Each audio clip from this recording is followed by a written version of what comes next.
Olá, sejam bem-vindos ao canal Minhas Poesias. O conteúdo de hoje é um pouco diferente do canal. A gente vai fazer aqui uma pequena homenagem à Semana de Arte Moderna, que há exatos 100 anos, no dia 13 de fevereiro de 1922, tinha início a Semana de Arte Moderna.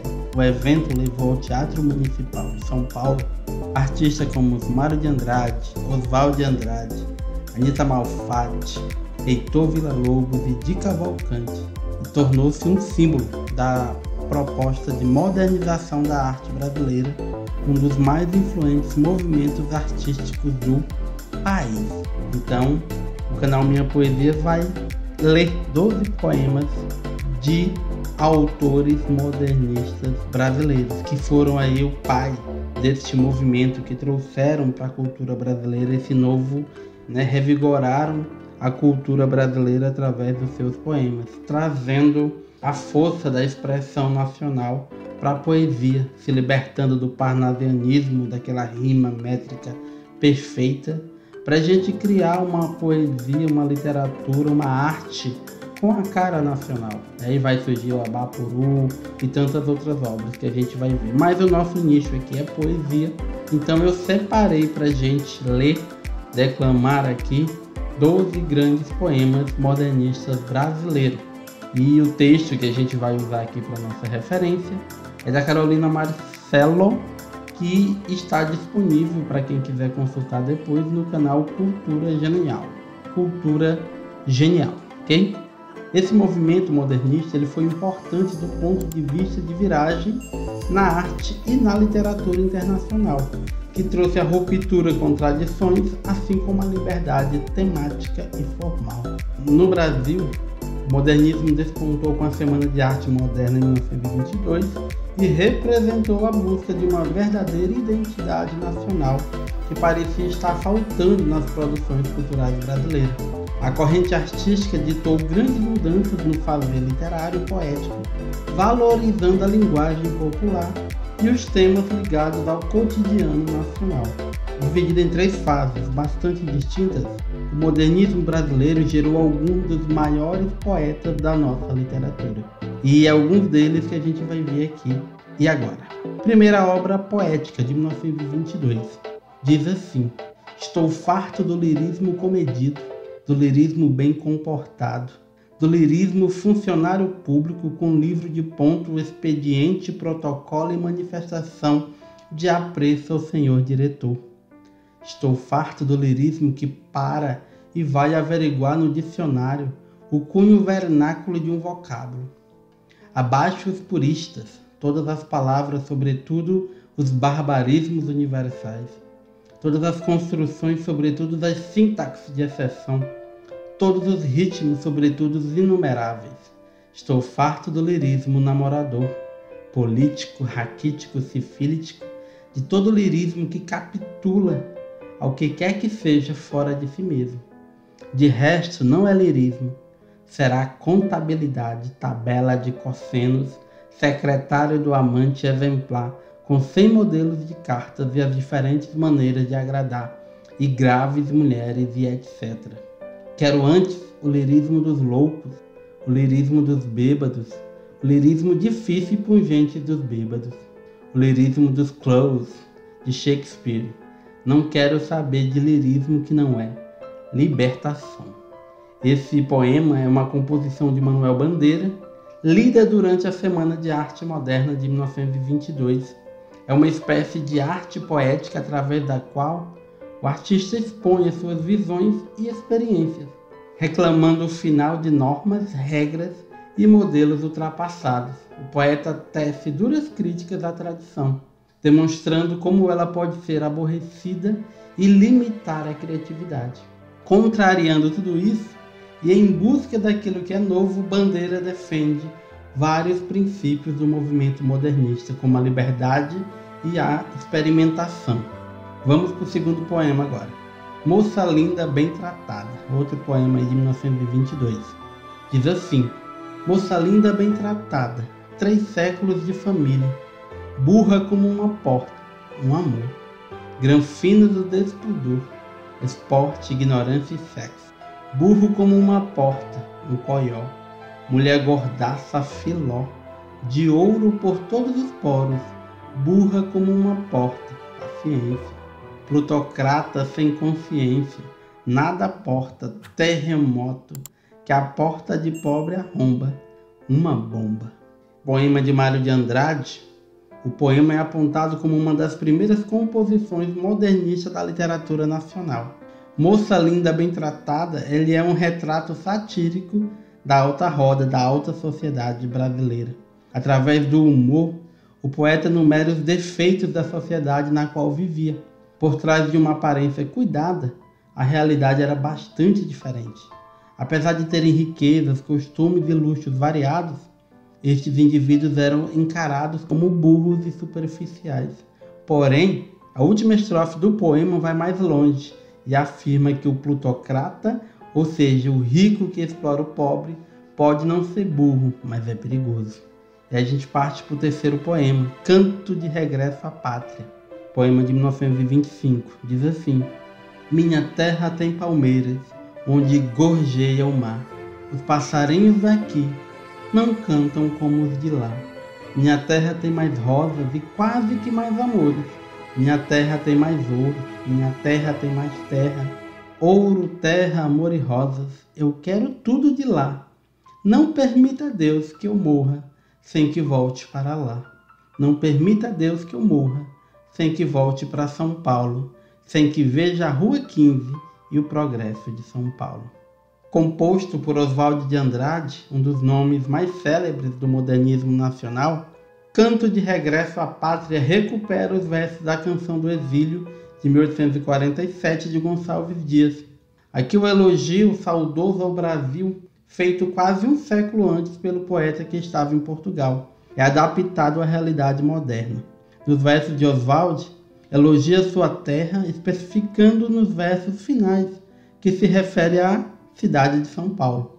O modernista não se foca nos elementos da natureza, mas naqueles que simbolizam o progresso dos centros urbanos.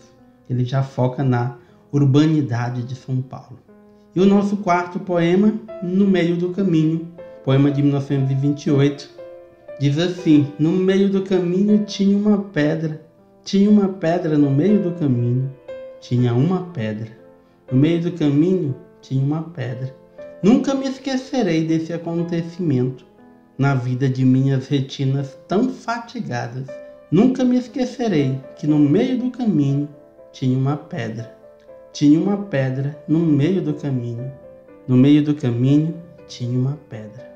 Meio absurdo e difícil de compreender, No Meio do Caminho é um dos poemas mais famosos e marcantes de Carlos Drummond de Andrade. A composição era, sem dúvida, uma grande provocação modernista que visava provar que a poesia poderia versar sobre qualquer assunto, até uma simples pedra. O poema, que tem por base a repetição e o verso livre, é um produto da experimentação da época que veio quebrar barreiras na forma como pensamos a poesia. E aí Drummond nos empresta a sua genialidade para este grande poema. Quinto poema, Erro de Português, um poema de 1927. Diz assim: quando o português chegou, debaixo de uma bruta chuva, vestiu o índio, que pena. Fosse uma manhã de sol, o índio tinha despido o português. Na busca de uma identidade coletiva brasileira, os modernistas estavam tentando se livrar do olhar colonial, refletindo sobre a história do país e a criação da sua cultura.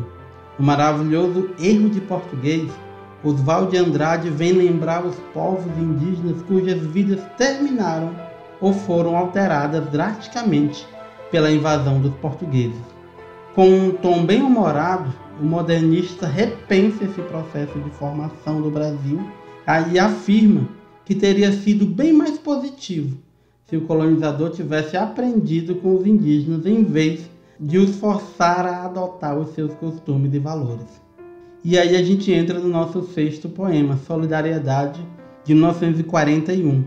Sou ligado pela herança do espírito e do sangue. Ao Marte, ao assassino, ao anarquista, sou ligado. Aos casais na terra e no mar, ao vendeiro da esquina, ao padre, ao mendigo, à mulher da vida, ao mecânico, ao poeta, ao soldado, ao santo e ao demônio, construídos à minha imagem e semelhança. Parte da segunda fase do modernismo brasileiro, ou geração de 30, Murilo Mendes foi uma figura de relevo na vanguarda nacional. Se inspirando principalmente nas influências surrealistas, a poesia moderna do escritor mineiro é múltipla e versa sobre temas variados, da religião ao humor. Defensor da liberdade poética e política, em solidariedade, Mendes reflete sobre a união da humanidade e o ato de enxergar as pessoas além daquilo que as divide. Apesar dos rótulos que colocamos uns nos outros, apesar de termos crenças ou valores diferentes, Murilo Mendes relembra que somos todos iguais, feitos da mesma matéria. Declarando que todos estamos ligados, o poeta questiona as tradições e hierarquias estabelecidas em função de dinheiro e poder. Então a gente chega no nosso 7º poema, que é Motivo, de 1963. Diz assim: eu canto porque um instante existe, e a minha vida está completa. Não sou alegre nem sou triste, sou poeta. Irmão das coisas fugidas, não sinto gozo nem tormento, atravesso noites e dias no vento. Se desmorono, se edifico, se permaneço ou me desfaço. Não sei se fico ou passo. Sei que canto e a canção é tudo. Tem sangue eterno, a asa ritmada. E um dia sei que estarei mudo, mais nada.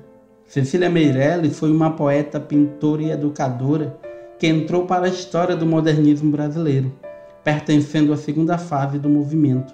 Em Motivo, a escritora reflete acerca da sua relação com o trabalho poético. Fica claro que o sujeito lírico é poeta, porque isso faz parte da sua natureza. Confuso acerca das suas emoções, vive prestando atenção nos detalhes e nas coisas efêmeras. O poema parece ser a sua forma de lidar com o mundo e aquilo que o deixará no final. Aí a gente chega no nosso 8º poema, que é de 1925, Pronominais. Ele diz assim: dei-me um cigarro, diz a gramática, do professor e do aluno, e do mulato sabido, mas o bom negro e o bom branco da nação brasileira dizem todos os dias: deixa disso, camarada, me dá um cigarro. Como referimos no começo, uma das características do modernismo brasileiro foi a presença de uma linguagem simples e bem próxima da oralidade, do que as pessoas falam no dia a dia. Estas composições prestavam atenção às falas locais, registrando o vocabulário tipicamente brasileiro. Em Pronominais, Oswald de Andrade chama a atenção para a discordância que havia entre formulações ensinadas na escola e os usos reais da linguagem no cotidiano nacional. Assim, há uma recusa dos modelos que ainda vigoravam e a valorização daquilo que é popular. E então a gente chega no nosso 9º poema, que é Mãos Dadas, de 1940. Diz assim: não serei poeta de um mundo caduco, também não cantarei o mundo futuro. Estou preso à vida e olho meus companheiros. Estão taciturnos, mas nutrem grandes esperanças.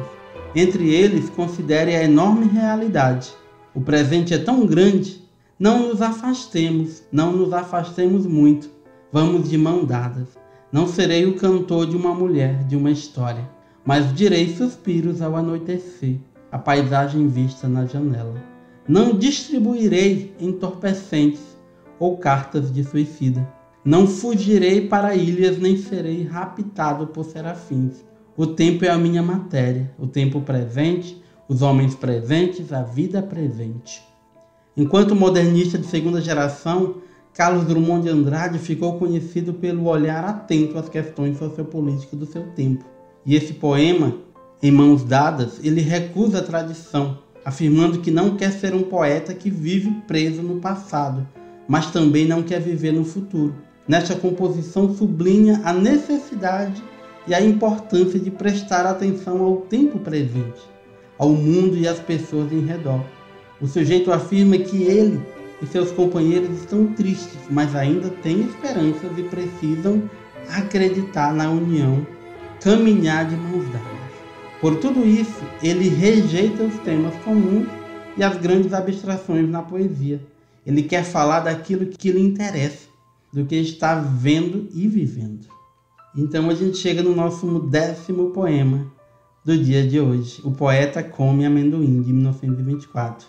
Diz assim: Brasil, mastigado na gostosura quente do amendoim, falando numa língua curumim, de palavras incertas num remeleixo melado, melancólicos, sai lentas frescas trituradas pelos meus dentes bons. Molham meus beiços que dão beijos alastrados, depois semitoam sem malícias as rezas bem-nascidas. Brasil amado, não porque seja minha pátria. Pátria é a casa de migrações e do pão nosso onde Deus dê. Brasil que eu amo porque é o ritmo do meu braço aventuroso, o gosto dos meus descansos, o balanço das minhas cantigas, amores e danças.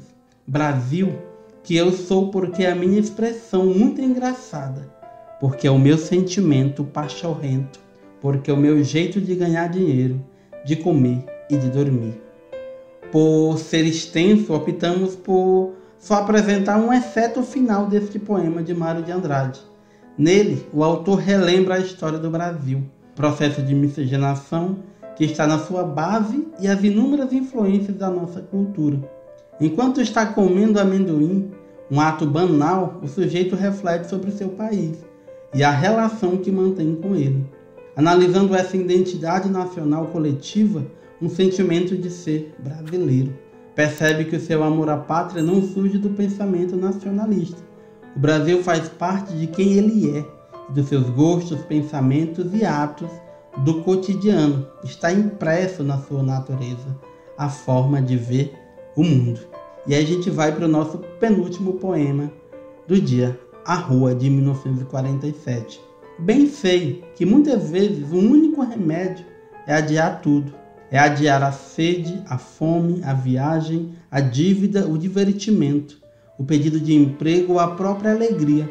A esperança é também uma forma de contínuo adiamento. Sei que é preciso prestigiar a esperança numa sala de espera, mas sei também que espera significa luta e não apenas esperança sentada, não abdicação diante da vida. A esperança nunca é a forma burguesa, sentada e tranquila da espera. Nunca é a figura de mulher do quadro antigo, sentada, dando milho aos pombos. Cassiano Ricardo, poeta de São José dos Campos, o autor dessa poesia, foi um dos representantes do modernismo brasileiro de cariz nacionalista. Em A Rua, tece um comentário social e político, criticando o cenário da época. Em um tom disfórico, o sujeito aponta a esperança como um adiamento, porque ela faz com que não possamos resolver os nossos problemas. Expondo os modos de vida da burguesia, declara que os brasileiros precisam esperar lutando e não sentados, de forma passiva perante a vida. É uma conclamação para a ação do povo, né? A gente se acostumou a esperar e não a lutar pelos nossos próprios interesses. E por fim, o último poema dessa homenagem à Semana de Arte Moderna Brasileira, o Congresso Internacional do Medo de 1962. Diz assim: provisoriamente não cantaremos o amor que se refugiou mais abaixo dos subterrâneos. Cantaremos o medo que esteriliza os braços. Não cantaremos o ódio, porque esse não existe. Existe apenas o medo, o nosso pai e o nosso companheiro. O medo grande dos sertões, dos mares, dos desertos, o medo dos soldados, o medo das mães, o medo das igrejas. Cantaremos o medo dos ditadores, o medo dos democratas. Cantaremos o medo da morte e o medo de depois da morte. Depois morreremos de medo, e sobre nossos túmulos nascerão flores amarelas medrosas. Em Carlos Drummond de Andrade, Congresso Internacional do Medo, é um emocionante retrato dos tempos difíceis que o mundo vivia. Na ressaca da Segunda Guerra Mundial, foram inúmeras as mudanças e transformações sociais, e a poesia parecia insuficiente para lidar com o sofrimento. Drummond cantou o sentimento que paralisava a humanidade e suspendia os seus atos, isolando cada vez mais os indivíduos, um medo avassalador. Aqui a gente encerra a nossa homenagem à Semana de Arte Moderna Brasileira, trazendo esses 12 poemas. Que você que chegou até aqui, obrigado. Fique conosco no nosso canal. Poesia é cultura. Até a próxima poesia.